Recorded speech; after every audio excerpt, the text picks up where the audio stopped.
visibilité, de la représentation, de l'invisibilité des Noirs en France, en Europe, est une fenêtre ou une entrée pour réfléchir sur une question beaucoup plus large, sur la question de qui nous sommes en France, de ce que nous y faisons, de ce que nous apportons, de ce que nous avons apporté.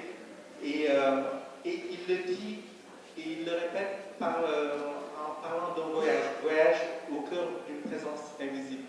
Mais le voyage, il ne commence pas par notre présence à nous qui sommes ici. C'est pour ça que j'ai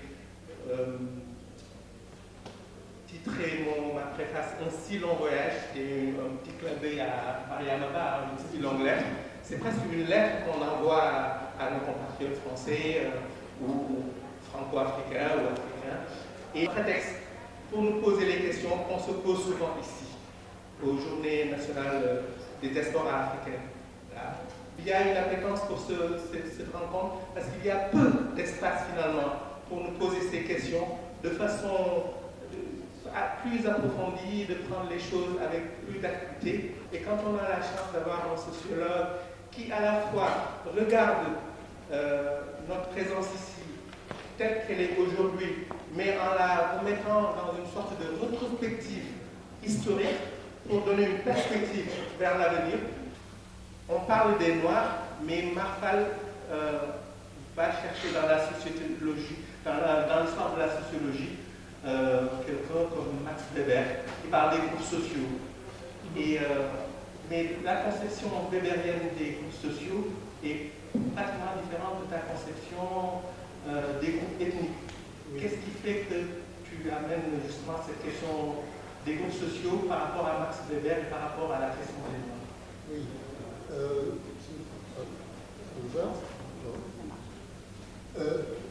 Avant de répondre à ta question relative à la définition que Weber donne des groupes ethniques et plus largement la notion de communauté, j'aimerais bien quand même rapprocher les wagons avec ce qui se passe à travers les journées nationales de diaspora africaine à Bordeaux. Je dis par là que pour moi, ces journées posent une réflexion sur les exigences contemporaines en termes de contenu partenariat entre l'Europe et l'Afrique, posent des questions contemporaines, des exigences contemporaines en termes de démocratie, de développement économique, de justice sociale. Il y a une généalogie à faire que je vais faire assez rapidement, du reste, en me basant essentiellement sur la production intellectuelle des principaux protagonistes du mouvement panafricaniste. Pour moi, ça vient de là, fondamentalement. En 1945, c'est-à-dire le dernier congrès de Manchester, c'est l'espace britannique ou anglophone de manière générale qui avait le vent en poupe. L'espace francophone et l'espace lusophone étaient minorés dans le traitement conventionnel du panafricanisme. C'est avec le congrès de Paris de 1956 qu'on commence véritablement à dire qu'il y a manifestement quelque chose qui se passe dans les diasporas, ça me paraît important parce que c'est une notion qu'il faut revisiter et en tout cas essayer de détacher cette notion de la référence trop pesante à mes yeux, la référence africaine-américaine, mais pour que vraiment cette notion englobe toutes les diasporas. Là où les Africains sont présents, c'est-à-dire dans les métropoles impériales, comme en Afrique même, me semble-t-il. Donc il faut, ça me paraît important et de souligner ça. C'est-à-dire que tous ces événements, y compris l'événement que nous sommes en train de vivre aujourd'hui, permettent de dire qu'il y a des choses qui se passent. Et ce sont des espaces de production et de circulation d'idées, et d'échange d'idées, d'échange d'imaginaire, qui permettent, me semble-t-il, de mieux configurer le futur africain. Parce que un des points importants du panafricanisme, c'était la contribution de l'Afrique à l'universel humain. Ça veut dire quoi? Ça veut dire que tout simplement, et c'est encore actuel, l'Afrique et les Africains ont été considérés comme étant hors humanité par l'universel républicain, par la philosophie des Lumières. Et c'est tout le sens du combat des gens comme Senghor, des gens comme Césaire, que de dire qu'il y a autre chose, une autre approche de l'être humain qui doit être revigorée, d'où la question de la Renaissance africaine. Quand Césaire dit, et termine son discours en 1956 lors du Congrès, quand il dit « Laissez entrer les peuples noirs sur la grande scène de l'histoire », là, il pose une question fondamentale, c'est-à-dire qu'aujourd'hui, le travail, il est centré autour de la reconstitution de la Renaissance africaine. Voilà. Et les groupes sociaux par rapport à ton travail? Oui, parce que bon, Max Weber, il parle de communautés chaudes. Mais il y a une dimension que Max Weber n'intègre pas, c'est ce que peut-être quelqu'un comme Maryse Condé appelle un énorme capital émotif commun. Et ça me paraît fondateur de ce qu'on pourrait appeler aujourd'hui une communauté noire, qui n'est certes pas une donnée immédiate, palpable, mais qu'on peut toucher de temps en temps, à des moments exceptionnels. Et à mon avis, toutes les actions que les uns et les autres mènent contribuent à ce que cette communauté soit vivante et tonique. Et Maryse Condé parle de capital émotif commun. Robert Parker parle d'uniforme racial. Oui, parce que pour l'uniforme racial, dans la bouche du sociologue américain Robert Parker, ce n'est rien d'autre que la couleur de la peau. Alors la question fondamentale aussi que j'essaie de discuter dans le livre, c'est qu'on est en France, avec, notamment la forte contribution de la Troisième République dans l'affermissement des trois principes, liberté, égalité, fraternité, mais qui sont en contradiction avec l'un des penseurs de la Troisième République, Jules Ferry, qui, bien sûr que Jules Ferry, c'est l'école pour tous, mais c'est aussi l'expansion coloniale. Soyons clairs, c'est l'expansion coloniale. Il justifie l'expansion coloniale à la Chambre, et seul un leader comme Clémenceau s'est opposé à lui pour dire, au nom de la race supérieure, on a le droit et on a le devoir, quasiment le devoir, d'aller nous installer et dominer l'autre. Et Balandier dit, le rapport colonial, il est par essence, il est inauthentique parce qu'il ne peut pas instaurer la domination et respecter l'autre. C'est la question de la domination qui me semble être un invariant dans tout ça. Justement, dans le livre, tu évoques aussi la lettre de Césaire à Maurice Torres quand il quitte le Parti communiste, oui. Et tu le raccordes, et ça m'a paru très étonnant avec les Lumières. Tout à fait. Mais parce que il faut dire que le marxisme a eu un extraordinaire pouvoir d'attraction pour des milliers de jeunes étudiants africains ou des Antilles, etc., mais aussi des ouvriers, et des dockers, des marins et tout ça. Dans l'entre-deux-guerres, à Bordeaux notamment, il y avait 300 marins et dockers nègres. C'était le terme de l'époque.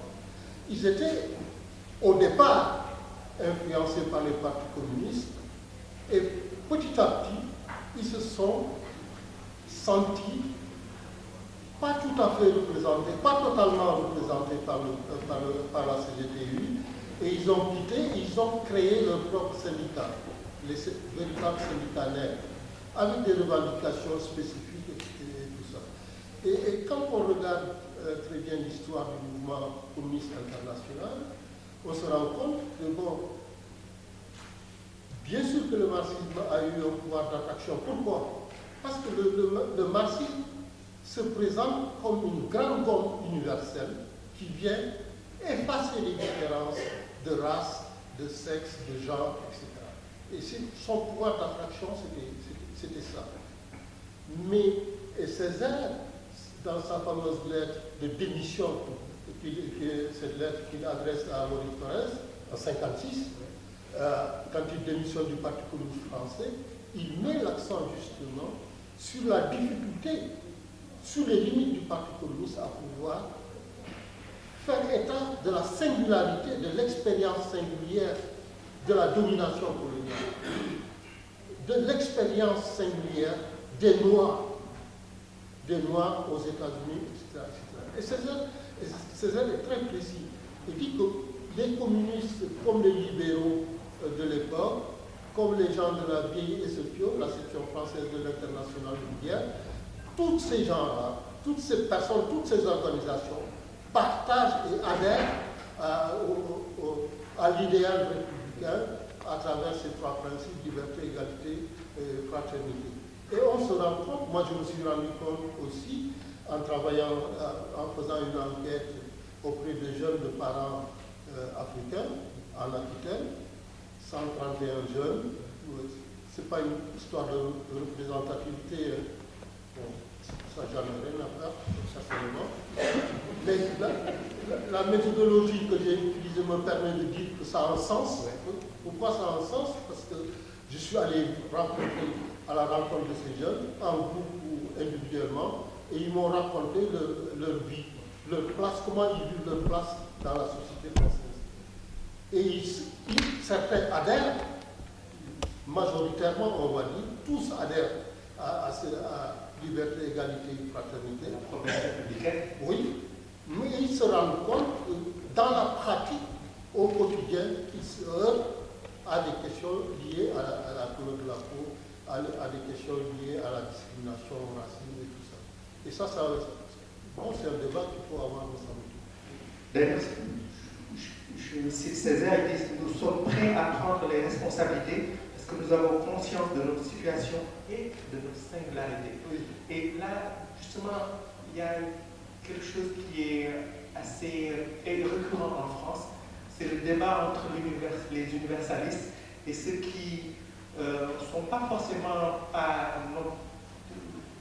se revendiquent universalistes aussi, mais qui rentrent par la porte de la singularité. C'est un peu, tu l'évoques dans le livre d'ailleurs, le débat entre Étienne Balibar et Dominique Schnapper. Non, pour moi c'est un débat fondamental parce que bon, aujourd'hui, dès qu'on commence à interroger la notion de république, ces réalités, les institutions de la république que sont l'école, la famille, la police, et l'interrogation majeure qui est vraiment au cœur de la discussion entre Dominique Schnapper, qui était membre du Conseil constitutionnel, qui est sociologue, qui est la fille de Raymond Aron, et Étienne Balibar, qui est philosophe, c'est une historienne américaine, Joan Scott, c'est la question de l'égalité. Fondamentalement, c'est la question de l'égalité qui est posée. Ce n'est pas la question du racisme, c'est la question de l'égalité. Et Dominique Schnapper dit, mais les principes républicains, liberté, égalité, fraternité, ne sont que des principes. Ils sont abstraits.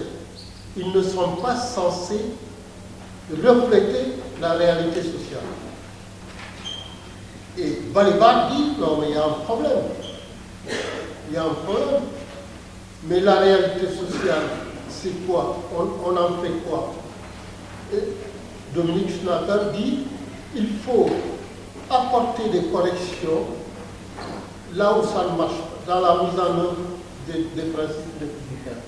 Et moi je partage le point de vue d'Étienne Balibar, parce que pour moi la question fondamentale c'est la question de comment les gens y vivent leur quotidien et comment ils se définissent par rapport à des choses relatives à l'égalité. Ils se sentent, mais tout à fait, pas dans la même position d'égalité. La promesse républicaine n'a pas été à la hauteur du contrat social qui a été signé au départ.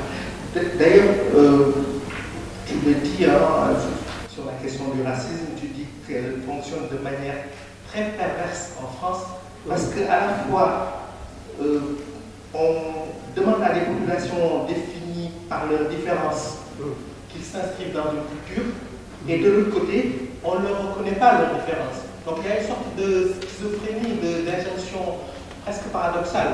Oui, mais parce que sur le fond, on est dans une société qui est en principe aveugle à la couleur. La couleur n'existe pas. Tout le monde peut être français, quelle que soit sa race, sa religion. C'est l'article 1 de la Constitution française. Hein. C'est comme ça.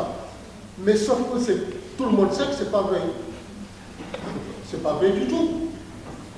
Tout le monde sait que les rapports sociaux de base sont marqués, très profondément marqués par la couleur. Entre autres, par la couleur, par le genre, etc., etc. Et ça, on le retrouve dans la construction de la contribution de l'Afrique à l'universel humain. Parce que quand les abolitionnistes luttaient contre l'esclavage, ce n'était pas pour les seuls esclaves. C'était la liberté pour tout le monde, pour tout être humain. C'est ça fondamentalement. Ce n'est pas que la liberté que pour les esclaves. Le combat abolitionniste, c'était un combat pour tout le monde. Aucun être humain ne doit être vendu par un être humain. C'est ça fondamentalement. Et on a du mal dans la société française à travailler la question de l'égalité. Ce n'est pas la question de la fraternité ou de la liberté qui est posée. C'est fondamentalement la question de l'égalité. Parce que, figurez-vous, aujourd'hui, on en est à parler de racisme institutionnel.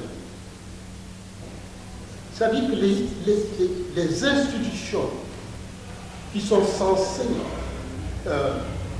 accompagner l'individu, que cet individu puisse entrer relativement aisément dans la société, ces institutions produisent elles-mêmes et racisme et discrimination. C'est ça fondamentalement. Mais oui. Et donc, on s'interroge. C'est-à-dire que même si ces institutions ont perdu de leur superbe, de leur puissance, mais elles existent toujours. L'école, ça existe toujours. On sait très bien comment ça se passe.